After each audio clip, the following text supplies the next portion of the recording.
Sometimes everything around seems to collapse at once. The world becomes unpredictable. Certainties dissolve, and a silent feeling invades within, as if nothing is under your control anymore. The mind tries to understand. The heart tries to endure. And you ask yourself, why is this happening to me? But maybe the question needs to change. Maybe it's not about what is happening, but about what is being revealed. During the pandemic, this revelation was clear. The whole world experienced the same external conditions: fear, uncertainty, confinement, loss. Yet the paths each person took were drastically different. Some lost everything, others became wealthy. Some became gravely ill. Others awakened to a new way of living. Some froze, and others expanded. The crisis was the same, but the response, that's what changed everything. What this shows us is simple, and at the same time, revolutionary. Life does not respond to the event. Life responds to your consciousness. Chaos by itself defines no one. What defines you is the vibration you choose to sustain, even when everything around feels unstable. It's how you interpret, feel, react, embrace. The external world is just the stage, but the one who writes the storyline is you. From very early on, we were conditioned to believe that we are a consequence of circumstances, that we are shaped by the environment, that what happens outside decides what we live inside. But what if it's exactly the opposite? Bruce Lipton, when studying cells in different environments, discovered something profoundly symbolic. It is not the environment that determines the cell's destiny. It is how the cell interprets the signal. The membrane, the point of perception, decides the response. And that response creates the path. We are like these cells. We live in similar environments, but each of us responds in a unique way. And that response does not come from logic. It comes from consciousness. Greg Braden reminds us that consciousness is an active field. It encodes reality. What you feel, believe, visualize, turns into vibration. And that vibration reorganizes the paths around you. Perhaps no one has ever told you this clearly before. You are not at the mercy of circumstances. You are in constant creation, even when everything seems dark, even when pain comes to visit. Your inner response, that which silently vibrates within you, is what is designing the next chapter of your life. Chaos doesn't have that power, but your consciousness does. And what if what seems to be collapsing today is, in fact, the chance to reorganize everything from a new center? What if what hurts is only the old frequency dissolving so that a new one can emerge? Life doesn't expect you to control what is outside. It expects you to awaken to what vibrates within, because it's from there that everything begins to align. At first glance, it seems like life keeps pushing us around. A bad day, an unexpected problem, someone lets us down, and without noticing, we begin to repeat the same silent phrase inside ourselves. Life is hurting me. It's subtle, almost imperceptible, but profoundly powerful. Because when we believe that life is happening to us and not through us, we lose our center. We lose our inner freedom. And we start living in a state of reaction, as if we were merely pieces in a larger game where nothing can be transformed from the inside out. This conditioning is social, it's cultural, it's historical. We were trained to react, not to observe. We were trained to defend ourselves, not to understand. From early on, we learned that we are what happens to us, that we are the results, the pain, the trauma. And this belief, repeated over the years, becomes truth in the body. It becomes chemistry. It becomes behavior. It becomes identity. And then we start living as if we had no choice, repeating emotions, repeating thoughts, repeating pain. This cycle has a silent name. I perceive, I feel, I reinforce the belief. It happens every time you interpret an event through an old emotional filter. Something happens. You feel fear. That fear confirms a belief you've been carrying, maybe since childhood. Things never work out for me. The belief then gets stronger, and the cycle begins again. Not because life is against you, but because your field of perception is trapped in an outdated emotional pattern. You don't perceive life as it is. You perceive life as you are vibrating. There's a profound difference between what happens and the meaning you assign to what happens. Most people live at the second level. They don't react to the fact itself, but to the meaning they give to the fact. And that meaning is almost always inherited from the past, inherited from pain, inherited from a time when you didn't yet know you could choose your vibration. That's why living on emotional autopilot is so dangerous. When you live like that, the world molds you, circumstances define you, and your consciousness becomes small, reactive, fearful. But there's a crack in this cycle, a small light that can open new paths. A question, simple but profoundly transformative. What within me is resonating with this reality? This question does not accuse, it does not judge, it does not blame, it only invites. It invites you to look inward instead of getting lost in the noise outside. It invites you to step out of the role of victim and to recognize your vibration as the field where everything begins. Because it's not about what the world shows you, it's about what your frequency is allowing to vibrate. This shift is subtle, and at the same time, radical. It doesn't change the world immediately, but it changes your place within it. And when your place changes, everything around you starts, little by little, to reorganize. Because reality is not against you. It is mirroring you. It is reflecting back what vibrates in your field, what you repeat, what you feel without noticing, what you believe without questioning.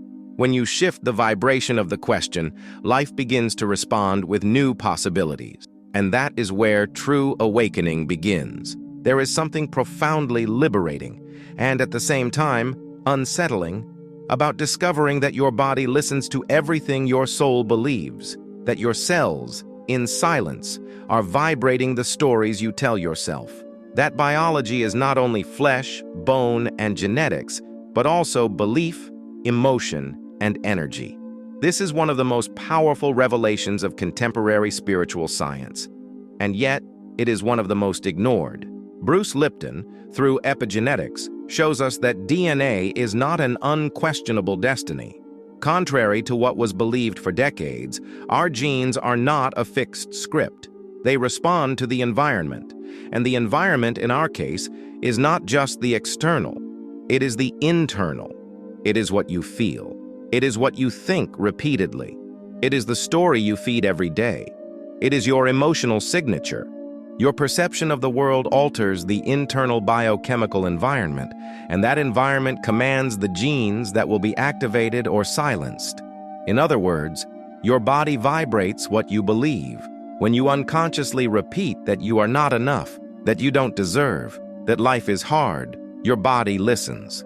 When you relive the same emotions of fear, guilt, or anger every day, even in small doses, your nervous system shapes itself to sustain that state. Your brain chemistry adapts to the narrative you keep alive, and over time, your body becomes addicted to feeling that way. Not because it is true, but because it is familiar, because it is known, because it is what it learned to repeat. The brain, in this context, is not a neutral mirror of reality. It is a selective editor. It filters the world according to your most deep-rooted beliefs. It sees what confirms your worldview. It seeks evidence to sustain what you already believe, even if that belief hurts you.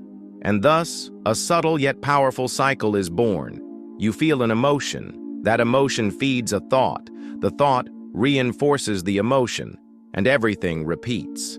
The name for this is the unconscious vibration loop, an emotional energy field that feeds itself, that repeats, that crystallizes. But there is a gap in this loop.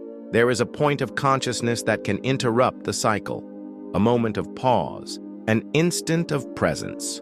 When you observe what has been repeating in your life, in relationships, in emotions, in outcomes, and you ask yourself, what kind of energy am I emitting without realizing it? This active observation is the beginning of vibrational change. It doesn't require effort. It requires truth. Sincerity with what vibrates in silence, behind the words, because life listens to your vibration, not your speech. You can look at the patterns that repeat as signals, not as punishments, not as bad luck, but as reflections of the energetic signature you have been emitting. If something repeats, it is because there is still a frequency sustaining it within you. And this is not a reason for guilt. It is a reason to awaken. Because if you are emitting unconsciously, you can also begin to emit consciously. And when the frequency changes, reality begins to respond differently. Not by magic, but by vibrational coherence. Because your biology responds to your spirituality. Because your body vibrates what you believe. And what you believe is shaping the life you see. It's intriguing to realize how two people faced with the same situation can follow completely different paths. The crisis is the same: unemployment, the pandemic, an unexpected diagnosis. But while one sinks, the other flourishes. While one becomes paralyzed, the other reinvents themselves. What explains this profound difference, if the external facts are the same? The answer is not in the event. It's in consciousness. It's in how each one interprets, feels, and responds to what happened. It's in the vibration they choose to sustain, even without realizing it. Reacting is automatic. It's instinctive. It's what the body does when trapped in fear, in memory, in the past. Reacting is repeating the old. It's contracting. It's closing off. Responding, however, is something else. Responding requires presence. It requires inner space. It requires conscious choice. Reaction imprisons you. Response liberates you. When a crisis happens, it is not only a rupture in the external world, it is also a vibrational shock, a break in the continuity of the known. And it is in this space between what has collapsed and what has not yet been born that you are invited to choose.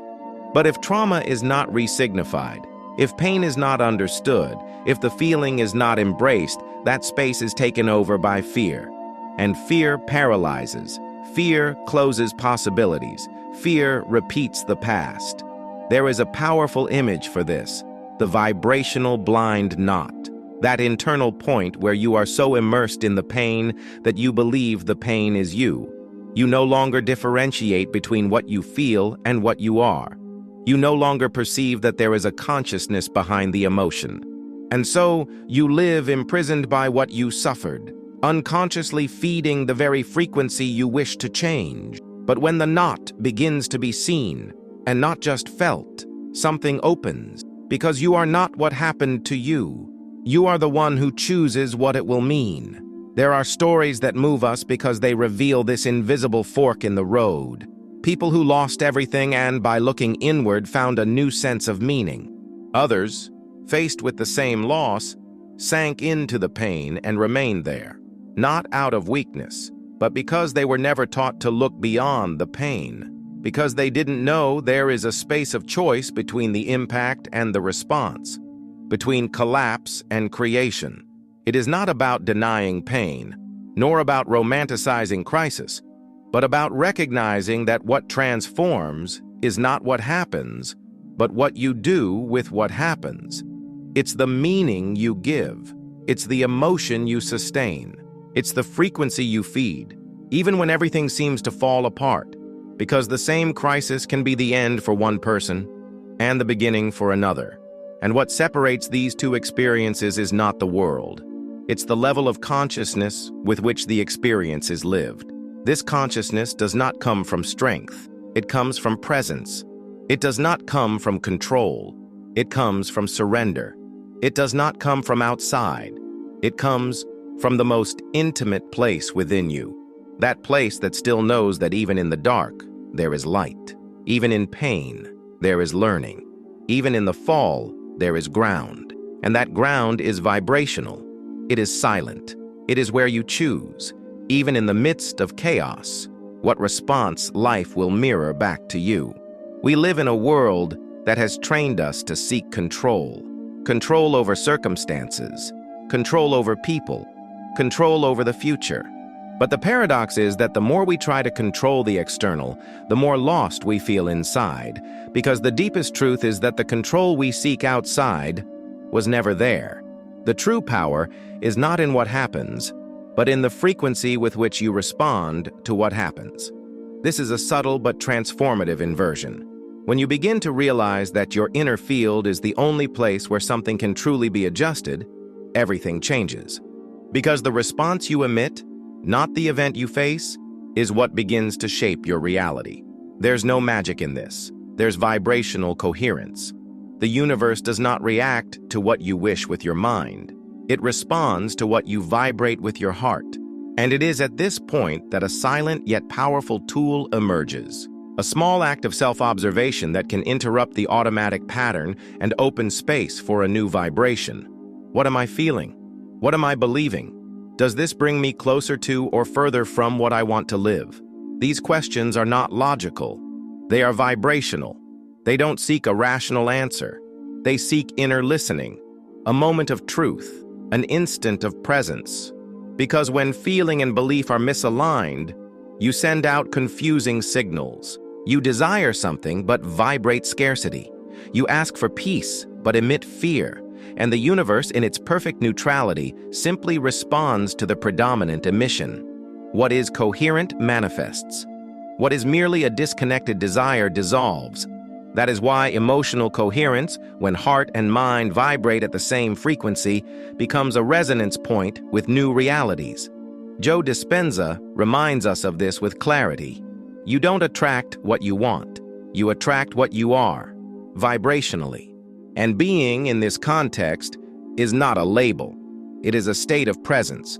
It is an energetic field sustained with awareness.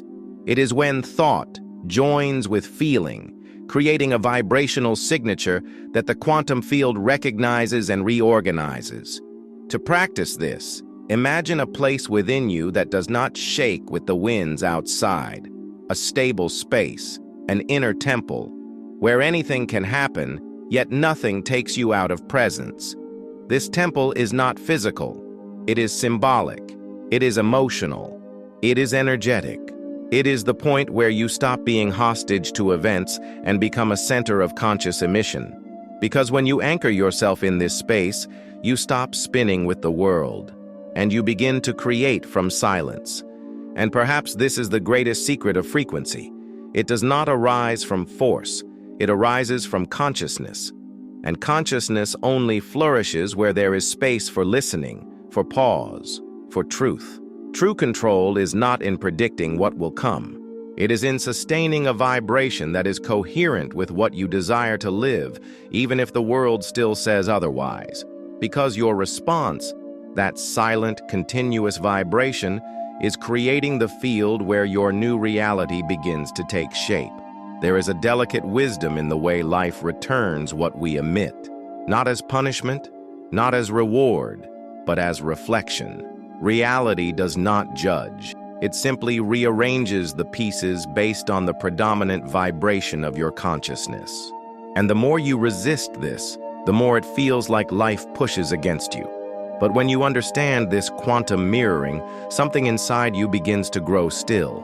And in that silence, a new way of existing is born. Life is not against you. Life is mirroring you. What you insist on ignoring within yourself, the world insists on showing you on the outside, not to punish you, but to awaken you. What you avoid feeling returns as circumstances. What you insist on sustaining, even unconsciously, manifests as patterns. And as painful as it may be, this is one of the most faithful forms of love in the universe. To return what you vibrate, so that you may see what needs to be integrated. Neville Goddard said that sustained imagination is the creator of all realities. But it's not just any imagination. It's not wishing for the sake of wishing. It's imagining with presence, with emotion, with coherence. It's imagining as someone who already feels, as someone who already vibrates what they wish to live. Because it's not enough to think of peace. You must feel peace. It's not enough to desire love. You must vibrate the love you want to receive. And that requires an internal realignment. a return to what you are allowing yourself to be. The difference between desiring something and becoming compatible with it is immense. Desire can come from lack, but compatibility comes from vibration. And what creates compatibility is the state of being you sustain. It's not enough to say you want a new life if you still carry within you the vibration of old pain. It's not enough to affirm that you trust if your whole body vibrates fear. The universe responds to coherence. And coherence is when what you think, feel, and vibrate move in the same direction. Imagine you are wearing a lens. If that lens is made of fear, everything you see will be contaminated by that frequency. Even love will seem like a threat. Even beauty will seem like an illusion. But if the lens changes, everything changes. Not because the world changed, but because the way you see the world transformed. Reality is not a distant entity. It is a living mirror of your frequency, a neutral energy field that responds with precision to your most intimate emission. And when you understand this, a new practice is born. Conscious imagination, not as escape, but as seed, as a vibrational code that plants in the invisible field the structure of what you want to live. To imagine with awareness is to visualize while feeling, to project while being present, to sustain within yourself the vibration of what has not yet arrived, but is already being drawn to the coherence you emanate. Reality is not against you. It is only a mirror, and mirrors do not lie, but neither do they condemn. They simply show what is, and what is can be transformed. When the vibration changes, the reflection changes. When the inner field reorganizes, the outer responds. And it is in this silent dance that your new life begins to be born. Not because everything has been resolved, but because you aligned, because you stopped fighting the mirror, and began adjusting the image within. There is a moment, almost imperceptible, where everything begins to change. It's not when the problem is solved, nor when the situation improves. It's when, in silence, you decide to return to yourself. It's when the struggle with what is outside ceases, and a listening to what vibrates within is born. In that instant, something realigns. Something finds its own center again. And what once seemed confusing begins to make sense from another place. No longer from understanding, but from presence. Maybe you don't feel anything grand right now. Maybe what you're accessing is only a thin thread of lucidity in the middle of the storm. But it is precisely this thread that reconnects you, because consciousness doesn't arrive like an explosion. It arrives like a whisper, and many times it is in the middle of pain that it speaks the loudest. There is no rush. There is no obligation to know everything. There is no single right way to awaken. There is only the invitation, an invitation to be honest with what you feel, to breathe alongside what still hurts, to look truthfully at where your frequency is. Because it is there that life will mirror itself. You don't need to understand everything right now, but you can begin to choose with more awareness what you feed, what you repeat, what you sustain in silence. Because everything vibrates, and what vibrates organizes itself into the shape of life. Maybe it's not about changing the world. Maybe it's about changing the place from which you look at it. And from that place, calmer, more present, more truthful, what once seemed chaotic begins to reveal itself as a field of possibilities. You are not here by accident, and your consciousness, even when tired, still carries within it the code of transformation. The universe does not demand ready-made answers, but it moves with coherence before those who align with what they wish to live. And maybe, right now, all that is needed is simply to allow your frequency to begin telling a new story. In silence, in depth, in truth.